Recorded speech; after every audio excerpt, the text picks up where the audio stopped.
Friends welcome back to amazing world channel. ఇప్పుడు blouse హ్యాండ్స్ని పర్ఫెక్ట్గా ఎలా కటింగ్ చేసుకోవాలనేది మీకు ఆర్ట్ జాకెట్తో చూపిస్తున్నాను. మనం ఏ సైజ్ అయినా సరే బ్లౌజ్కి కానీ గౌన్లకు కానీ దేనికైనా డ్రెస్సెస్ కానీ మనం హ్యాండ్స్ని ఇదే విధంగా కట్ చేసుకోవచ్చు.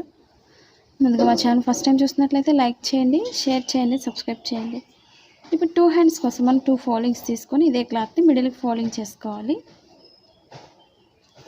మనకి షేప్ పర్ఫెక్ట్గా రావాలన్నా ఫ్రంట్ పార్ట్లో ఫోల్డింగ్స్ అవి రాకుండా ఉండాలంటే ఎలా మార్కింగ్ చేయాలనేది మీకు చూపిస్తున్నాను. ఇప్పుడు స్కిప్ చేయకుండా చూడండి, మీకు చాలా ఈజీగా అర్థమవుతుంది.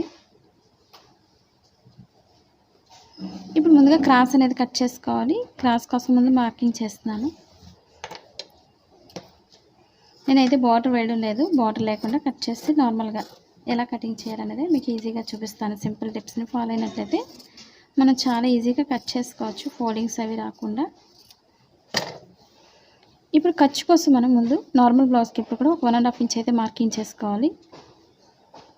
ముందు ఒక 1/2 ఇంచ్ మార్కింగ్ చేసుకోండి మిషన్ లైన్ స్టిచ్చింగ్ కోసం. ఒక 1 ఇంచ్ వరకు హెమ్మింగ్ వర్క్ చేయడానికి మార్కింగ్ చేసుకోవాలి. ఇప్పుడు మార్కింగ్ పైనుంచి పొడవు ఎంత అవుతుందో హ్యాండ్ పొడవు మెజర్మెంట్ తీసుకోవాలి.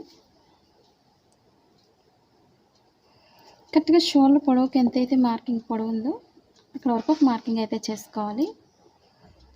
ఖర్చు కోసం ఒక 1 ఇంచ్ ఎక్స్ట్రా పైకి మార్కింగ్ చేసుకోండి. అలాగే హ్యాండ్ లూజ్ని బట్టి మార్కింగ్ చేసుకోవాలి. చంక భాగం పొడవుకు ఒక మార్కింగ్, ఖర్చు కోసం 1 ఇంచ్ ఎక్స్ట్రా తీసుకోవాలి. అలాగే లూజ్ ఎంత అవుతుందో లూజ్కి ఒక మార్కింగ్ చేసుకోండి. ఇప్పుడు మీకు షేప్ పర్ఫెక్ట్గా రావాలంటే ఎలా మార్కింగ్ చేయాలనేది మీకు చూపిస్తాను ఫస్ట్లో చూపించిన విధంగా. ఇప్పుడు షోల్డర్ దగ్గర నుంచి స్ట్రైట్ తీసుకోండి.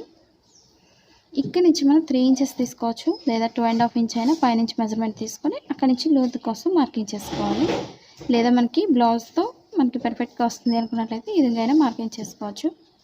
ముందు షోల్డర్ దగ్గర ఒక 1.5 ఇంచ్ అయితే మార్కింగ్ చేసుకోవాలి. ఇప్పుడు చంక భాగం దగ్గర నుంచి మనం మార్కింగ్ చేసుకుంటూ ఈ విధంగా డ్రా చేసుకోవాలి.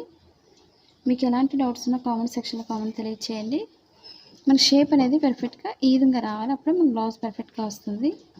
ఇప్పుడు ఎక్స్ట్రా క్లాత్ కంపల్సరీ జాయిన్ చేసుకోవాలి, అప్పుడు మనకి కరెక్ట్గా సరిపోతుంది. ఎక్స్ట్రా క్లాత్ అనేది కూడా పైనుంచి స్టిచ్ చేసుకున్నట్లయితే మనకి క్లాత్ అనేది ఊడిపోకుండా ఉంటుంది.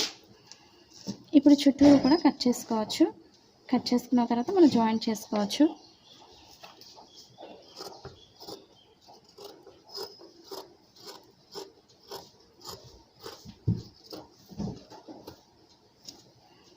ఇప్పుడు మనం స్ట్రైట్గా కట్ చేసుకున్న తర్వాత ఎక్స్ట్రా క్లాత్ తీసుకోవచ్చు. ఇప్పుడు ఎంత క్లాత్ తక్కువైంది అనేది జాయిన్ చేసుకోవచ్చు.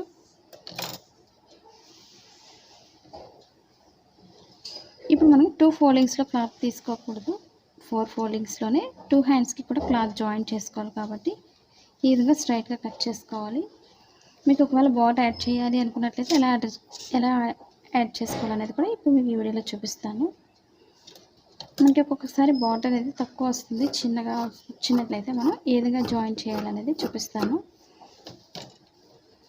ఇవి 2 హ్యాండ్స్కి కాబట్టి ఎక్స్ట్రా క్లాత్ అనేది 4 ఫోల్డింగ్స్లో తీసుకొని స్ట్రైట్గా కట్ చేస్తాను. ముందు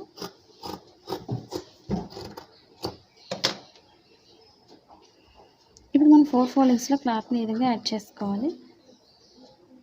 మనకి క్లాత్ పొడవు ఎంత అవుతుందో పొడవుకు ఒక మార్కింగ్ చేసుకోండి. ముందు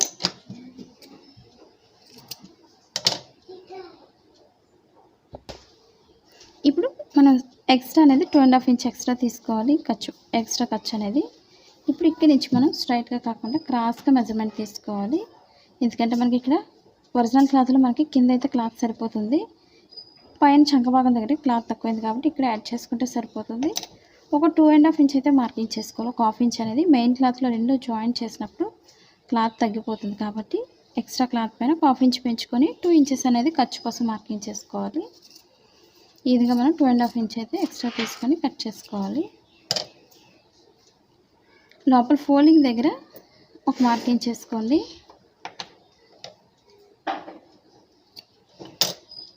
అలాగే షోల్డర్ మిడిల్లో కొంచెం కట్ చేసుకోవాలి. మిడిల్ పాయింట్ ఎప్పుడు కూడా షోల్డర్ మిడిల్కి వచ్చే విధంగా చూసుకోవాలి.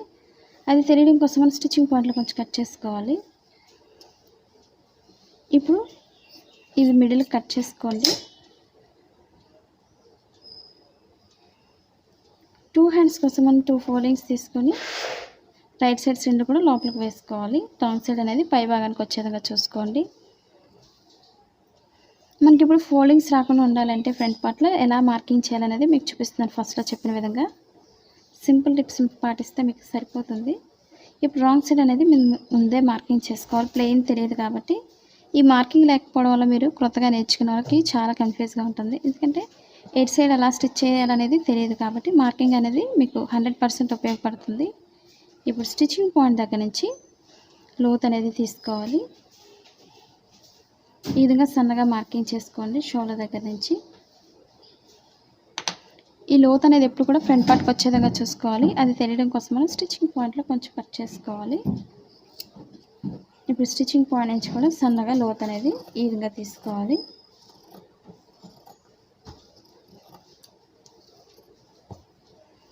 ఇప్పుడు స్టిచ్చింగ్ పాయింట్లో మనం కట్ చేసుకున్నాం కాబట్టి ఇది ఫ్రంట్ పార్ట్ కని తెలుస్తుంది. ఇది ఇప్పుడు ఒక్కొక్క సైడ్ కూడా ఎలా జాయింట్ చేయాలనేది మీకు చూపిస్తాను. ఇప్పుడు మన blouse cutting Telugu second channel ఉందండి. అది కూడా ఒకసారి చూసి లైక్ చేయండి, షేర్ చేయండి, సబ్స్క్రైబ్ చేయండి. మరిన్ని వీడియోస్ కోసం ఫేస్బుక్ లింక్ అనేది కింద డిస్క్రిప్షన్లో ఇచ్చాను. ఒకసారి ఫాలో అవ్వండి, ఇంట్రెస్ట్ ఉండాలి తప్పకుండా. ఇప్పుడు ఒక్కొక్క సైడ్ ఒక్కొక్కటి చొప్పున మనం జాయింట్ చేసుకోవాలి.